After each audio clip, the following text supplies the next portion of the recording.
Hey everybody, we've been taking a look at the history of art in regard to artists who've been challenging society and convention. Something that seems to be normal or the status quo has often been challenged by artists in art history, and that's true in the work of William Hogarth, our first artist in our mini video lecture. He used satire, or the use of humor and irony, to ridicule life in mid-18th century England, where he was from. Then we're going to fast forward to the 20th century and meet Magdalena Abcanowicz. And she used sculpture in both indoor and outdoor installations to make a social statement about society, particularly associated with life in post-war and Soviet-controlled Europe. So let's pivot to that PowerPoint and I'll show you what I'm talking about.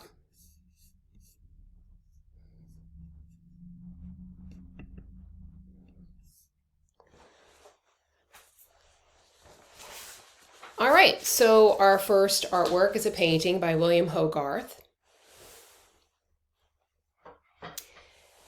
And over in England, during an economic boom associated with the Industrial Revolution, artists like Hogarth were translating the popular literary form of satire and translating it into their paintings, making fun of the increasingly prosperous middle class while pointing out their immoral behavior.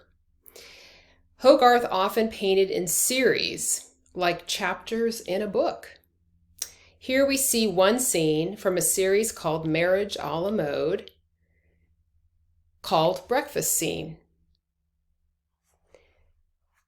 Seated are the man and wife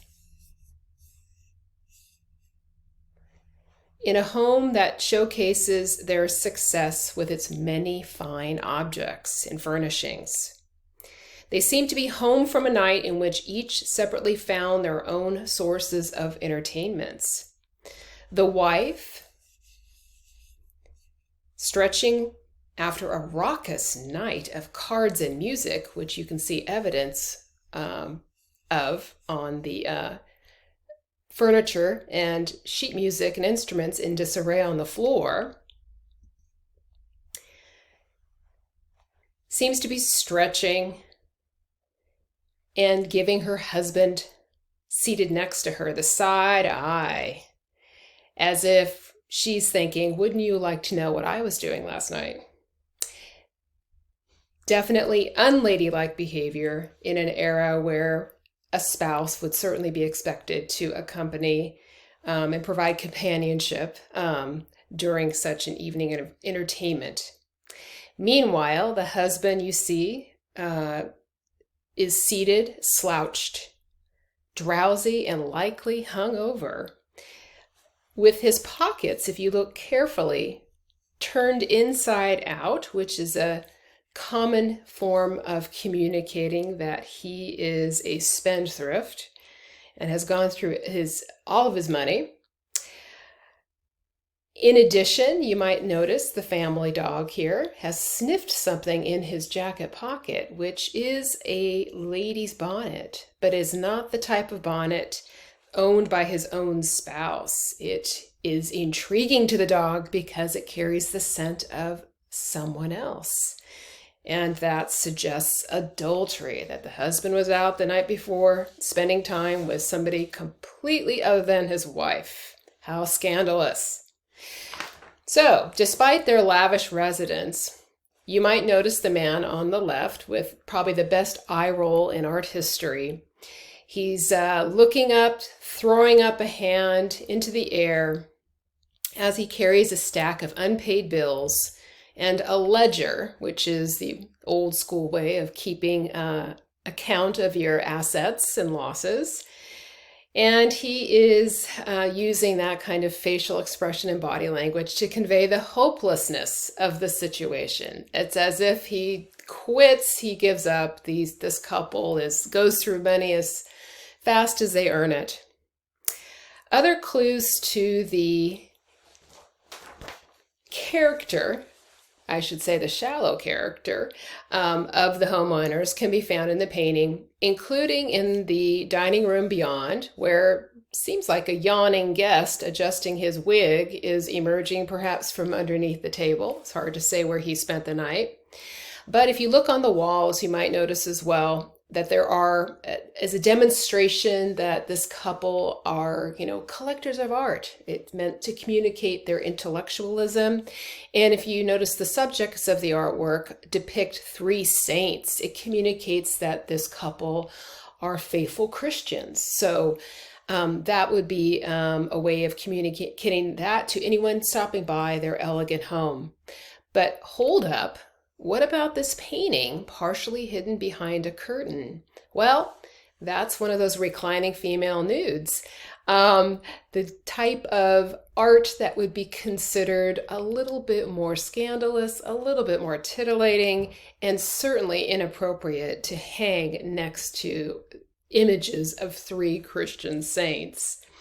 So with plenty of humor, you find that William Hogarth is tackling this subject of how, you can dress them up, but you can't take them out. Meaning, these fast-moving economic people rising up the economic ladder don't necessarily have the right stuff to demonstrate a cultivated, moral, and refined way of life. All right, let's pivot on to our next example, and that is the work of Magdalena Abcanowicz. And this is an installation called Backs from 1976 to 1982, made up of burlap and resin. There are a total of as many as 80 pieces that can go into the installation, although you might notice that's not the case with the image on the left. What you find here is we have a Polish artist of the 20th century whose specialty is working in fiber art, who also uses weaving to create large-scale sculptural figural artworks.